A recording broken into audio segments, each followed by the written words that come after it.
And if you've been here the past several weeks, you know that we're walking through an Old Testament book called Daniel. Daniel is a book that's it's called one of the prophets because of some of the things that take place in it.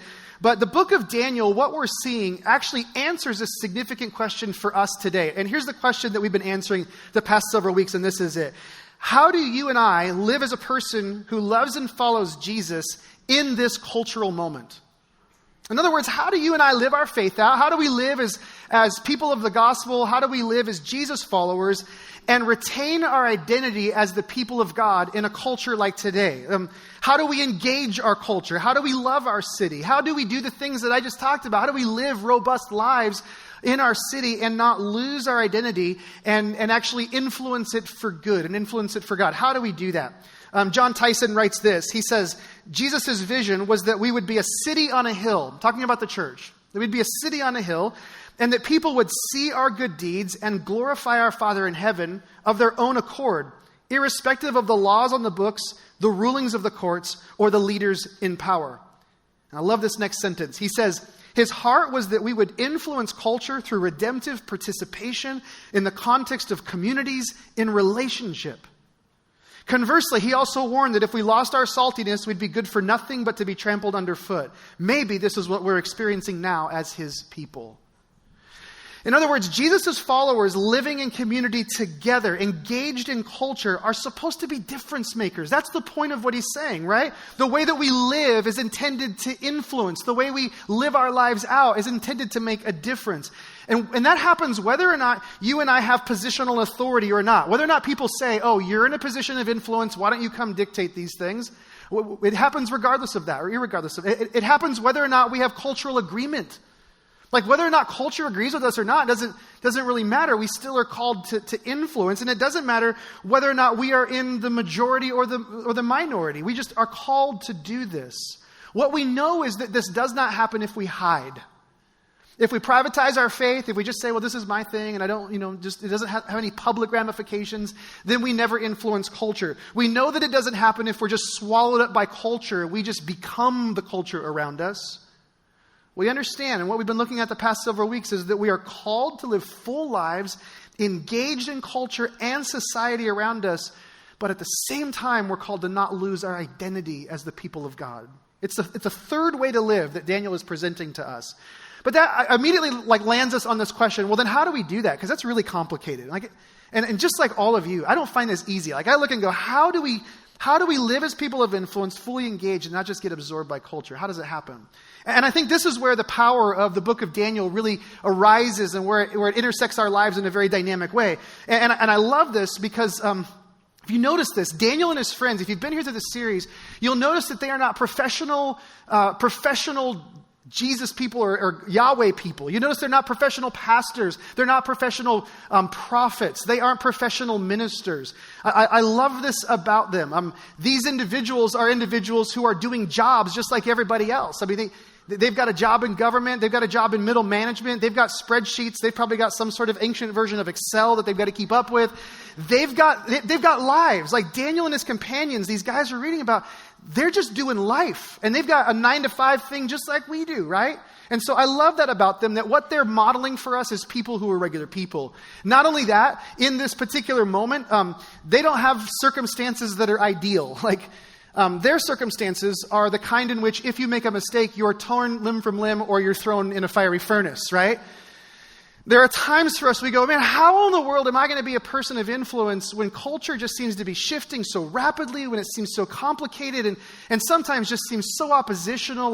There are times it seems very daunting for us to be culture shapers, but there's no way that our culture is more daunting than the one that they're in. Can you agree with me on that? And so I love this. It's incredibly complicated for them. How do you shape a culture that is so opposed to you? And then thirdly, they're a minority in this culture. They do not have numbers on their side. Everybody's going one way and they're going another. And yet there are these people of influence. And Daniel and his companions reveal a path for us as we look at these texts that we can actually follow. And here's what I find really interesting about this path they show us. This is what's fascinating. The path is completely different than what we'd expect. Because like our culture, we say, well, if you want to have influence, then there's things you have to do. And yet when we look at Daniel and his companions, Daniel does not seek power and try to climb the corporate ladder. Now, he's promoted. We've been reading about his promotions, but his promotions at his job are a byproduct of him living out his faith and being a person of influence. It is not his pursuit. He's not saying, I'm going to change culture by rising in the echelons of business. He doesn't do that. He doesn't run for political office. There's no place where it says Daniel was out petitioning or doing those sorts of things. He doesn't amass wealth and say, I'm going to get all the money I can, and then I can control and I can make decisions. And if I have money, then I can make these things happen. We don't have anything being told us about that. Thank goodness he does not picket and condemn. Like nowhere do we ever catch Daniel and his friends with a bullhorn and signs in downtown Babylon. Like, turn or burn, Babylon. They're like nowhere do we see them doing this, right? So what was it? What we see over and over again it was their faith. It was their commitment to being distinct and yet engaged. It was this commitment to saying there are compromises we're not willing to make. And ultimately, it was their character. There are things in their character as people, the way they lived their lives, the way they lived out in the middle of life that made them people of influence. In fact, today, as we dive into this next chapter, we're going to see a principle that is actually being lived out by Daniel, and it actually gets taught to Nebuchadnezzar. He teaches this to Nebuchadnezzar in a strange set of circumstances, and then he begins to live it out. And there's this principle that arises out of this that isn't just lived by Daniel, but if it's lived by us, allows us to be people of pretty significant influence. In fact, I want to give you this principle up front this morning, and then we're going to talk about it as we move through the text. So here it is. Influence diminishes through pride, but increases through humility. Say that with me real quick, just to make sure we're all awake. Influence diminishes through pride, but increases through humility. So in other words, when pride goes up, when you and I get more prideful, our influence on the people around us goes down, right? And some of us already know that to be true because the prideful people around us have very little influence over us, right? And yet at the same time, when our humility goes up, our influence goes up. So the more prideful we become, the less influence we have. The more humble we become, the more influence we have. Now, just to be clear, we are not talking about positional authority. We're not talking about being appointed to positions that give you authority. We are talking about something I call real influence. Real influence. Not positional influence, but real influence. And there's a difference, right? Can we all agree there's a difference between positional authority and real influence? Like, some people have positional authority. Your boss has positional authority over you. Your professor has positional authority over you. Law enforcement has positional authority over us. Just remind yourself of that next time you're speeding, right? You get mad and you want to complain. They have positional authority, right? It's very different than influence. In fact, if you ask anyone in those jobs, ask a teacher, ask law enforcement, ask somebody in government, ask somebody, is there a difference between positional authority and influence? And they will tell you there is a distinct difference. It's one thing to have positional authority, but influence is something else. And if you can have influence, that's the real goal. So this is why most of us have had these experiences where we've been on a team or you've been a part of an organization and there's always seems to be somebody somewhere who just has the ability to influence. Like they may not be the boss, they may not be the manager, they may not be the team captain, they may not be the coach, but there's that person who has the ability through the way that they live their life to influence the way that people believe and the way that people behave. There's a person who has influence, right? Have you guys experienced that? There's always that person you're like, man, they're not the team captain, but they just seem to influence. Or they're not the coach. They're not the CEO. But when they say stuff, people just seem to listen and they have the ability to move things in a particular direction. Are you with me on this? Influence. There's influence that happens through character. And specifically that influence comes when our humility increases. So I want you to open up to Daniel chapter 4. Daniel chapter 4, and for time's sake, I'm just going to summarize the first 18 verses this morning. Chapter 4 opens up, and if you've been in this series, you know that Nebuchadnezzar, we have no idea what the guy eats before he goes to bed at night. But when he wakes up the next morning, he has had some pretty crazy dreams. And unlike you and I, he thinks his dreams are very, very important, and so he seeks people out to interpret those dreams. And in this particular story, in Daniel chapter 4, Nebuchadnezzar has had this dream about a tree that expands over the world, and it has like animals living underneath it and feeding off of it and giving shelter to them. And then the tree gets cut in half, and it's kind of a crazy thing. And so he seeks to have the dream interpreted. And again, kind of like you see before, there's all these people that he calls, his wise men, his counselors. Everybody come, tell me what this thing means. And nobody knows what it's about. And so finally he comes to Belteshazzar, also known as Daniel. And he says, Daniel, you seem to always know the answer to these things. Will you come tell me what my dream is about? And so he tells him the dream. Unlike the dream we heard about earlier in the series where he said, tell me what the dream is and then interpret it. This time he gives him a break and is like, here's what I dreamt. What do you think? So where we pick up in the reading in verse 19, Daniel has just heard this. And now we have his response. It says, then Daniel, whose name was Belteshazzar, was dismayed for a while. And his thoughts alarmed him. So he hears this, he's dismayed, and he's like, I don't know what's going on here. And the king answered and said, Belteshazzar, let not the dream or the interpretation alarm you. After all, I'm not the kind of person that would throw your friends in a fire, right? Like, just tell me what's on your mind. I won't get mad, I promise you. And I won't tear you limb from limb, right? Kind of understand why Daniel might be distraught, right? So he hears this dream, and then he says, my Lord, may the dream be for those who hate you and its interpretation for your enemies. Now, what he's alluding to is that this dream is not a good one. It isn't a beautiful dream. It isn't a good dream. It's actually a dream of calamity. And so he starts by saying, I wish this was for your enemies. But then he knows it's not good. And so he continues in verse 20. And he says, the tree that you saw, which grew and became strong so that its top reached to heaven, and it was visible to the end of the whole earth, whose leaves were beautiful and its fruit abundant, and in which was food for all, under which the beasts of the field found shade, and in whose branches the birds of the heavens lived. It is you, O king. This tree that you've dreamt of, that's you, right? You who have grown and become strong. Your greatness has grown and reaches to heaven, and your dominion to the ends of the earth. You could almost imagine Nebuchadnezzar beaming in this moment and being like, I am a beautiful tree. Like he's just like, this is amazing, right? In other words, this dream is about you. You are the tree in the dream. And then he continues, verse 24, and he says, this is the interpretation, O king. It is the decree of the Most High, which has come upon my Lord the king. Now this is really interesting because this would have been an affront to Nebuchadnezzar right here, because he considered himself the Most High. And now Daniel in this moment is saying, no, there's another one higher than you, and you're my Lord the king. And so he says, there's a decree for you coming from one that's higher than you. And he says this, that you shall be driven from among men, and your dwelling shall be with the beasts of the field. You shall be made to eat grass like an ox, and you shall be wet with the dew of heaven. And 7 periods of time shall pass over you until you know that the Most High rules the kingdom of men and gives it to whom he will. Notice that there's a clause in here. You will be in this state until you know.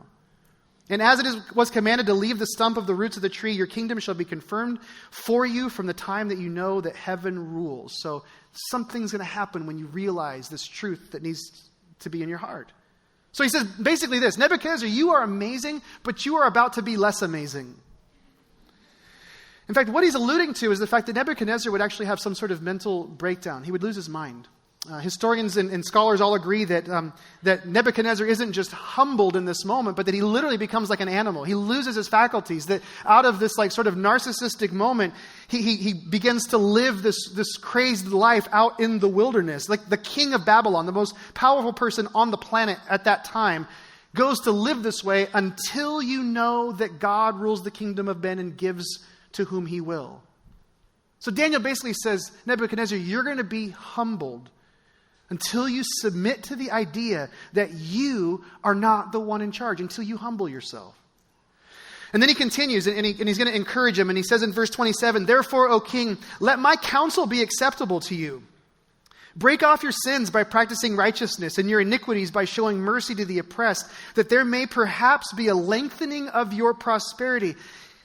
And you might hear it this way, that Daniel's saying, choose humility now. Like Nebuchadnezzar, not every lesson has to be learned the hard way. Like, you don't have to go through with this, right? Learn humility. Embrace humility.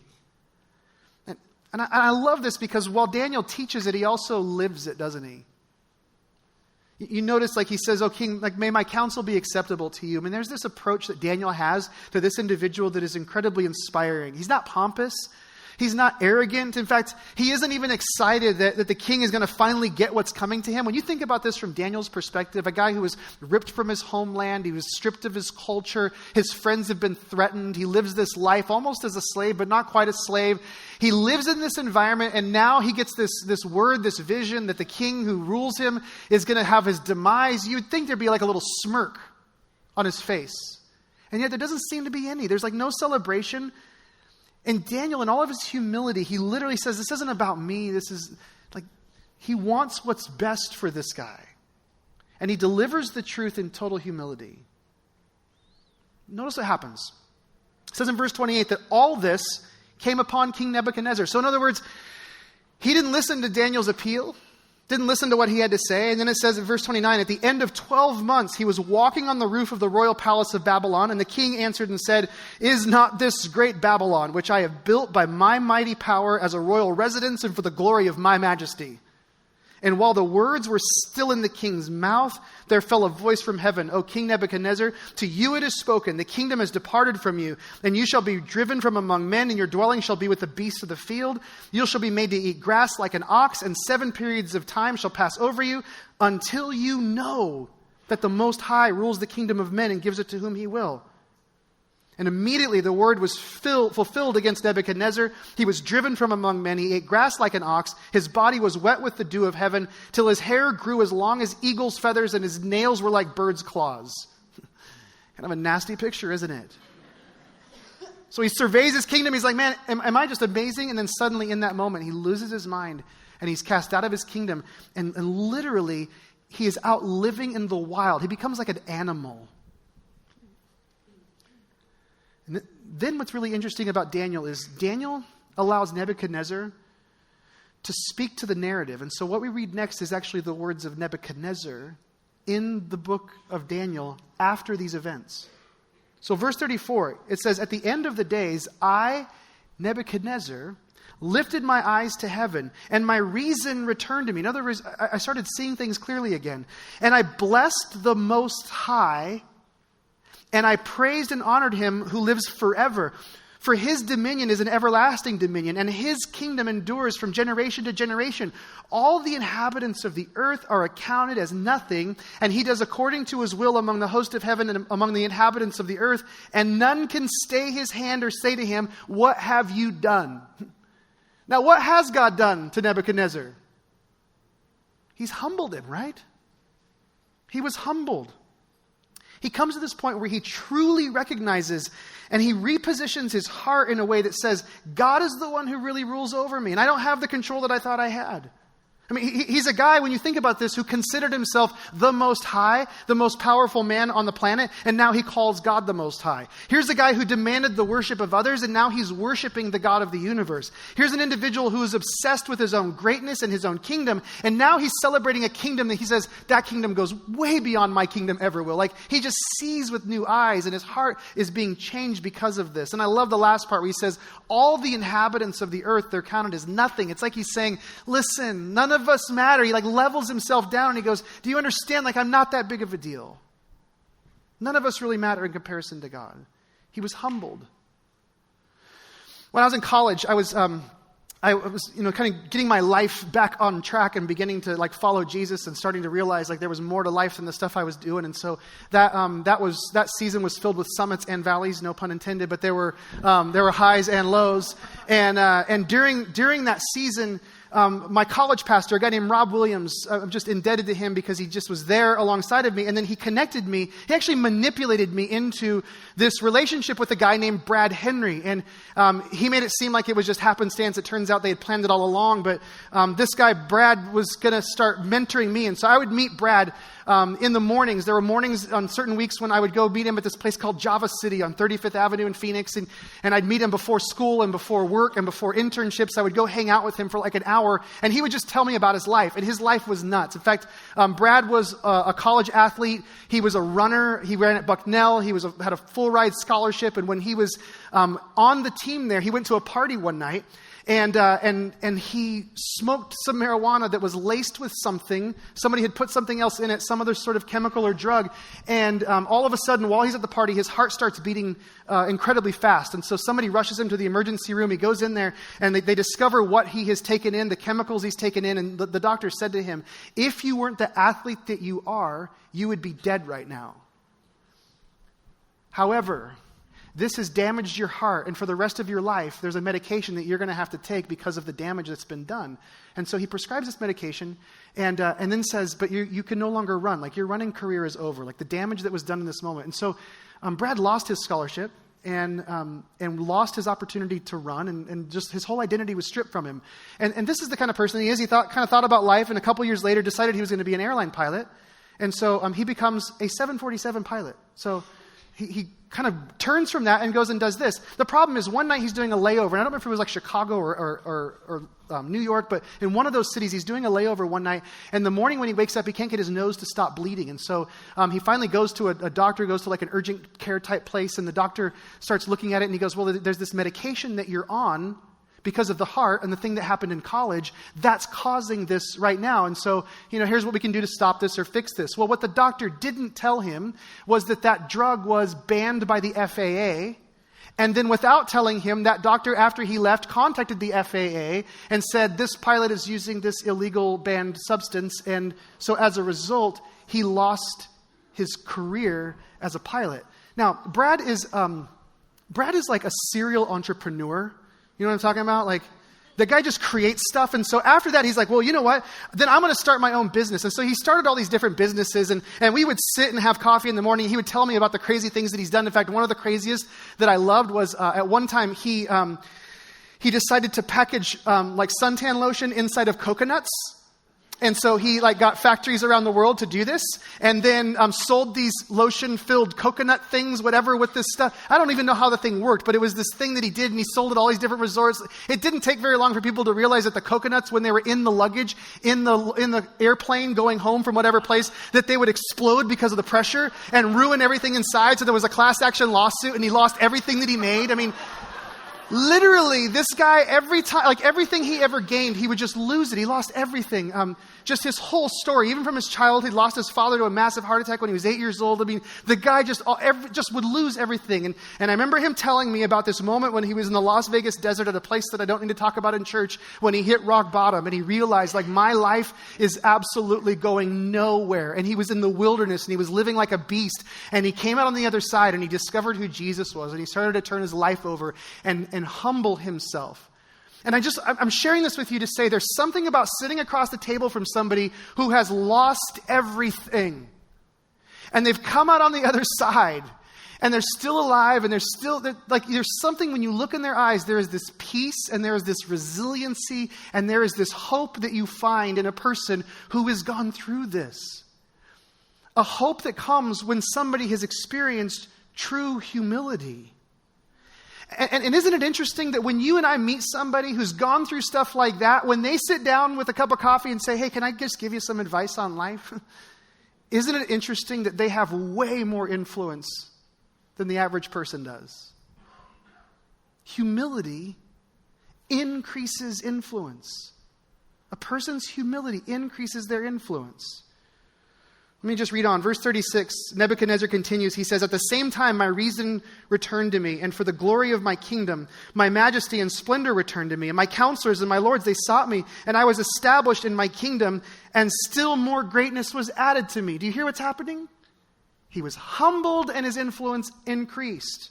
And then verse 37, I love this. He says, now I, Nebuchadnezzar, the most powerful guy on the planet, praise and extol and honor the King of heaven, for all his works are right and his ways are just, and those who walk in pride he is able to what?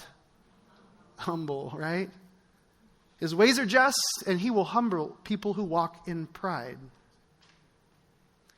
So many of us view humiliation as punishment, right? You go through bad circumstances and things happen and you kind of view a moment like that as punishment. You listen to my friend Brad's story and you go, yeah, those things seem like, what did he do to deserve that? In fact, that's kind of the sick way we start thinking about our relationship with God is like, what did I do to make you angry? And we get in this weird manipulative relationship with God and it's nowhere healthy.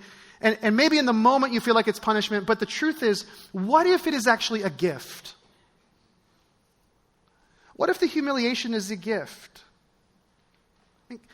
Because when you understand the power of humility and what it does for us and the way it makes us people of peace and the way it makes us people of resilience and the way that it makes us people of influence, could it be that humiliation, like when we are humbled, that it's actually God's mercy and that he's actually giving us a gift and he's saying, actually, you're going to be somebody on the other side of this that has way more influence than you ever had before. So we're not talking about false humility. We're talking about a reorientation of the heart, a submission of the will. That there's this recognition where we stand in the world. And when you and I ditch the pride and we embrace the humility, our influence gains and we become better people to live with. And by the way, here's the most beautiful thing. You do not have to grow hair like eagle's feathers and have long claws and live like a wild person in the desert to experience humiliation. I know some of you are like, great, what am I looking forward to? There's a specific kind of humility that is available to you without the outrageous circumstances. And it does not require grazing among beasts. And it has a name, and if there's nothing you remember from this morning, let it be this. It is called gospel humility. There is a humility that comes through the gospel that is powerful and is life-altering. And let me just explain this. The cross repositions us permanently. There is something permanent about the cross of Jesus, which is why we return to the cross over and over and over again. It's why we always come back to the gospel. We return to the gospel because when we come back to the message of Jesus and we come back to the message of the cross, it reminds us of very specific, very powerful things. First of all, whenever I approach the gospel, whenever I think about Jesus and the cross and what he's done for me, it reminds me immediately of my brokenness. Like, you can't look at the cross and not be reminded, okay, there are times when I'm blind and I don't see things as they should be seen. There are times when my emotions will defy my logic. There's times when my logic is flawed. There are times when my desires betray me. Those things, that's a part of who I am. You look at the cross, you can't deny your brokenness. If we're not broken, there's no need for a cross, right? So there's something about the gospel that humbles us, that when we see the gospel, it just puts us in this place of saying, okay, I really am not that big of a deal. In fact, I tend to mess things up. But then simultaneously, in the same moment, when we look at the cross, there is another truth that corresponds with this, that says you are loved and you are accepted by the God of the universe. I'm reminded that God is for me and not against me. I'm reminded that I don't have to do anything to earn God's favor, his approval. And because of that, I become more confident. And so there is this humble confidence that comes out of the gospel of Jesus. That is gospel humility. Pride is eradicated, but it is replaced with this sense of humility, but also confidence because we know where we stand with God. See, you know, in our culture, humility is always associated with weakness, and confidence is always equated with pride. And yet in the gospel, we find this unique position of being both humble and confident. It's completely different than anything else. And I don't know if you realize that, but the gospel of Jesus is the only place where you get the verdict before you get the performance. You realize that? Like everywhere else, it's the performance, then the verdict. Like an atheist, if you don't believe in God, you might say, well, I'm going to get my self-image and I'm going to derive my self-worth from being a good person. But if that's what you say, then you have to live your life in such a way that at some point people are going to affirm or deny whether or not that is true. And so you perform for a verdict. Were you or were you not a good person? Every religious system in the world works by the same principle. I need to behave a certain way. I need to perform in order for God to have favor with me. In order for God to be pleased with me, I've got to do these certain things. And so I'm going to jump through all these religious hoops to get to this next level or this next place. But the gospel of Jesus is completely different because the verdict is delivered first. This is who you are. And the performance happens out of that. It happens after that. There's a proclamation, and then we just begin to live lives out of the freedom of what's already been determined about us. You are broken, and yet you are also deeply loved, and God is for you. There's a freedom in this, isn't there? There's a freedom. There's a freedom when we experience that kind of humility. Tim Keller says this way. He says, the essence of gospel humility is not thinking more of myself or thinking less of myself. It is thinking of myself less. I love that, right? Gospel humility is not thinking about myself, not needing to connect everything with myself. Not every story is about me. Not every circumstance is about me. Not everything has to do with me. It's like, it's not about me. In fact, it isn't about me and it isn't about you, right? We need to hear that sometimes. It isn't all about us. Our culture says it is all about us. But it isn't. And in the end, we are liberated. Because of the verdict of Jesus, we are no longer wondering whether or not we're building our resume or people like us or don't like us or whether the group we're with makes us look good or look bad. We find ourselves doing things out of the joy of doing them. We find ourselves loving people for the sake of loving them, not to get something back from them. We find ourselves thinking about ourselves less. Just last night I was at a birthday party and there were a bunch of people around telling stories. It was like one of those times where a bunch of guys around telling stories and guys tell stories. And also when guys tell stories, other guys want to tell better stories than the story that was just told. Right? We call it one-upping, right? In fact, this morning one of my friends told me he has a friend who he's convinced one of these days will tell him he's an astronaut. Because he keeps one-upping him so much. He's like, this guy, he goes, one of these days I'm going to get him to admit he's an astronaut because he just cannot not one-up me. But I was standing around these conversations and every time somebody was telling a story, I found in my own self, there was this thing of like, ooh, I want to tell a story that's about that same thing. And then you just realize, no, not every story is about me. Not every moment is about me. Not every moment is about you. Sometimes we can just sit in humble confidence and listen. And it doesn't have to be about us. And here's what I've noticed. The people in my life with the greatest amount of influence have the greatest amount of humility. Are you with me? And the way that you and I become people of influence will not be through our dominance. It will not be through positional authority. It will not be through power. And it will not be through pride. But it will be through the quiet confidence of gospel humility. I imagine the tension for Daniel in this moment as he stands there and he hears the dream and he goes, I am not going to care about what you think about the truth I'm going to tell you. And I'm not even going to care about what I think about the truth that I'm going to tell you. All I'm going to care about is what he thinks about the truth that I'm going to tell you. And I just want to encourage you to think for a moment about the circumstances that you find yourself in right now. And I want you to consider what the gospel says the Lord thinks about you and how that will change you in whatever moment you're in. Think for a second the verdict that has been proclaimed over you and whatever insecurities, whatever lack of confidence, whatever anxieties, whatever fears.